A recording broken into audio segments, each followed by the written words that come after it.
ഇപ്പോൾ ആളുകളുടെ എനിക്കൊരു ആശ്വാസത്തിൻ്റെ ചിത്രങ്ങളാണ് നമ്മൾ ഈ കാണുന്ന ഈ രക്ഷാദൗത്യത്തിൻ്റെയും രക്ഷാപ്രവർത്തകരെയും ഒക്കെ. ഇപ്പോൾ ഞാൻ കാണുന്ന എനിക്കൊരു ഫ്രെയിമിൽ മനോഹരമായ പച്ചപ്പ്, അതിനിടയിലാണ് ഞാൻ അല്ലേ. പക്ഷേ ഈ മനോഹരമായ പച്ചപ്പിന് തൊട്ടിപ്പുറത്തേക്ക് ഇതാ ഏറ്റവും കൂടുതൽ ആഘാതമുണ്ടായ സ്ഥലങ്ങളൊന്നാണ്. ഇപ്പോൾ ഈ കാണുന്ന ആ പുഴയൊഴുകുന്നില്ല, ആ പാറകളുടെ ഇടയിലൂടെ ചെറുതായി ഏകദേശം ഇതേ വീതിയിൽ തൊട്ട് ഈ പാറയുടെ അപ്പുറത്തോടെയായിരുന്നു ഈ പുഴ ഒഴുകിയിരുന്നത്. പക്ഷേ ഇന്ന് ഈ വീതി കാണൂ, ഇത് ഇങ്ങനെ വളഞ്ഞ് ഇവിടെ അടിച്ചു കയറിയാണ്. അവിടെ ദൂരെ വീടുകൾ കണ്ടില്ലേ, 2 നില വീടുണ്ട്, മറ്റു വീടുകളുണ്ട്, തകർന്നു കിടക്കുന്ന വീടുകളുണ്ട്.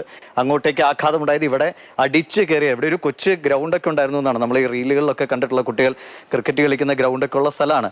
കമലേട്ടനും അതിനെക്കുറിച്ച് അറിയാം, അജയും നമ്മുടെ ഒപ്പം ഉണ്ട്. കമലേട്ട, നീതു അല്ലേ, എല്ലാവരും എനിക്ക് ഈ ദുരന്തത്തിൽ ഏറ്റവും ഓർത്തു വെക്കുന്ന ഒരു പേര് കൂടിയാണ് നീതു അല്ലേ. നീതുവിന്റെ വീട് ഇതാ ശരിക്കും അവിടെയാണ് വരുന്നത്. നീതുവിന്റെ വീട് അതിന്റെ തൊട്ടടുത്ത് നമ്മുടെ പപ്പിക്കുട്ടിയെ രക്ഷിച്ച രമേശന്റെ വീടാണ്. അത് ആ ഓടിട്ട വീട്, അത് ആ ഓടിട്ട വീട്. ആ വീട്ടിൽ ശരിക്കും ഉള്ളിൽ ചളി നിറഞ്ഞു എന്ന് മാത്രമേ ഉള്ളൂ. പക്ഷെ വീട്ടിലുള്ള സാധനങ്ങൾക്കൊന്നും നാശം സംഭവിച്ചിട്ടില്ല. പക്ഷെ അതാ ഇവിടെ ഒരു അത്ഭുതകരമെന്ന് പറയട്ടെ, എൻ്റെ മാമൻ്റെ വീടാണ് നേരെ കാണുന്ന വീട്, മുകളിൽ ഷീറ്റിട്ട വീട്, ആ ഷീറ്റിട്ട വീട്. പക്ഷെ അതിൻ്റെ മുകളിൽ നിന്നിട്ട് ഒരുപാട് ആളുകൾ രക്ഷപ്പെട്ടിട്ടുണ്ട്. ആ വീടിനെ ശരിക്കും മാമന് എത്രയോ കാലം മുന്നേ ഉണ്ടാക്കിയൊരു വീടായിരുന്നത്. പക്ഷെ ആ വീടൊക്കെ തകർന്നു പോകേണ്ടതായിരുന്നു. എന്തോ പ്രകൃതിയുടെ അനുഗ്രഹം കൊണ്ട് അവരുടെ ജീവൻ രക്ഷപ്പെട്ടു.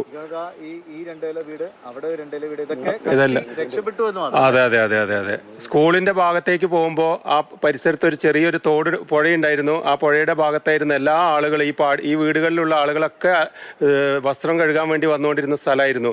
അതിന്റെ പുറകിലായിട്ട് ഇപ്പോൾ പുതിയതായിട്ടുണ്ടാക്കിയ എത്രയോ വീടുകളുണ്ടായിരുന്നു. ആ വീടുകളെല്ലാം തന്നെ നശിച്ചുപോയി. അതിനകത്ത് ഒരുപാട് ആളുകൾ മരണപ്പെട്ടിട്ടുണ്ട്. പുറമെ വിദേശികളായിട്ട് പുറമേ നിന്ന് വന്ന് ടൂറിസ്റ്റുകളായിട്ട് വന്ന ആളുകളൊക്കെ മരണപ്പെട്ടു പോയിട്ടുണ്ട്. അതിൻ്റെ തൊട്ടടുത്തുള്ള ആളുകളൊക്കെ കുറേയൊക്കെ സേഫ് ആയിട്ടുണ്ട്.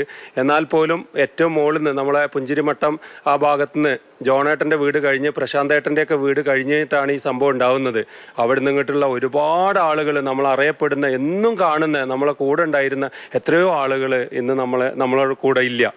അജയ്, അതല്ലേ പറഞ്ഞ രമേശിന്റെ വീട് ഓടിട്ടെ. അപ്പൊ എനിക്ക് തോന്നുന്നു ഇവിടെ ഉണ്ടായാലും ഏറ്റവും പഴയ വീട്, അതിനാണ് ഏറ്റവും നാശനഷ്ടം കുറവ്. അതും കൂടെ ഒന്ന് ശ്രദ്ധിക്കേണ്ടതായിട്ട്. രമേശന് ഈ ഇൻസിഡന്റ് ഉണ്ടായിട്ട് ഒരു 2-2.25 ആകുമ്പോൾ രണ്ടാമത്തെ പൊട്ട് 3:30 തോന്നുന്നു വരുന്നത്.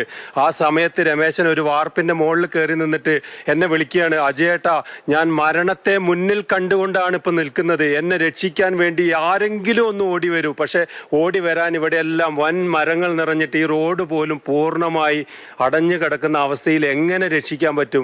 എന്തോ പ്രകൃതി അവനെ ഈ ഭൂമിയിലേക്ക് അയച്ചതുപോലെ ഇന്ന് രമേശൻ പപ്പിക്കുട്ടിയും അവൻ്റെ അമ്മയും അവൻ്റെ ഏട്ടനെയും കൊണ്ട് ഇന്ന് സേഫ് ആയിട്ടുണ്ട്. ഇന്നലെ വന്നു, ഞങ്ങളെല്ലാം ആ വീട്ടിൽ പോയി അവൻ്റെ വീടെല്ലാം പരിശോധിച്ച് നോക്കിയപ്പോൾ ആ വീട്ടിലെ അടിഭാഗത്ത് മാത്രം കുറച്ച് മൺകൂനകൾ നിറഞ്ഞിട്ടുണ്ട് എന്നല്ലാണ്ട് ആ വീടിന് കാര്യമായ ഒരു എന്താ അജയ് പറയുന്നത്? എനിക്ക് തോന്നുന്നു ആർക്കും ഇങ്ങോട്ടേക്ക് മടങ്ങി വരാനുള്ള ഒരു മാനസികാവസ്ഥ ഉണ്ടാവില്ല. പക്ഷെ സ്വന്തം വീട് ഇട്ടെറിഞ്ഞു പോകാൻ അല്ലേ, നമ്മളെ രക്ഷപ്പെടുത്തിയോ അല്ലെങ്കിൽ ഈ ദുരന്തത്തെ അതിജീവിച്ച് നിന്ന ഒരു വീടും സ്ഥലവും ഇട്ടെറിഞ്ഞു പോകാനും മനസ്സിലായി ഒരു വല്ലാത്തൊരു പ്രതിസന്ധിയാണ്. എന്താ രമേശൊക്കെ പറഞ്ഞു, അവരിനി ഇങ്ങോട്ടേക്കുണ്ടോ? രമേശനൊക്കെ പറയുന്നത് നഷ്ടപ്പെട്ടതെല്ലാം പോയിക്കോട്ടെ, എന്തിനു വേണ്ടിയിട്ട് എന്നെ ഈ ഭൂമിയിലേക്ക് നിർത്തി എന്ന് പോലും എനിക്ക് അറിയുന്നില്ല. ഇനി എല്ലാം വീണ്ടെടുക്കാൻ കഴിയും. ശരീരം തന്നല്ലോ, എൻ്റെ അമ്മയെ കിട്ടിയല്ലോ, എൻ്റെ കൂടപ്പിറപ്പുകൾ പോയല്ലോ. അവൻ്റെ ഒരു റിസോർട്ടിൽ അവനെ ഒരുപാട് സഹായിക്കുന്ന, ഇവനെന്താ പറയുക, അധികം പിന്നെ വിദ്യാഭ്യാസപരമായിട്ട് കുറച്ച് മുന്നോട്ട് പോകാൻ പറ്റാത്തത് കൊണ്ട് അവൻ്റെ ഒരു സജിമോൻ എന്ന് പറഞ്ഞ ഒരു റിസോർട്ട് നടത്തുന്ന ഒരു സജിമോനായിരുന്നു പുള്ളിക്ക് വേണ്ടുന്ന ഇംഗ്ലീഷും കാര്യങ്ങളൊക്കെ പഠിപ്പിച്ചുകൊണ്ടിരുന്നത്. അതായത് ടൂറിസ്റ്റ് ഗൈഡാണ് നമ്മളെ രമേശൻ. ഒരുപാട് ആളുകളെ ഗൈഡ് ചെയ്തിട്ടുണ്ട്. ഈ സജിമോൻ എന്ന് പറയുന്നത്, സജിമോന് വേണ്ടിയിട്ട് പിന്നെ ഒരുപാട് ഈ സജിമോന് മരണപ്പെട്ടു പോയി. ഇന്ന് നമ്മളെ ലോകത്തില്ല. മുണ്ടക്കായി വെച്ചിട്ട് സജിമോനും സജിമോൻ്റെ അമ്മയും മരണപ്പെട്ടു പോയി.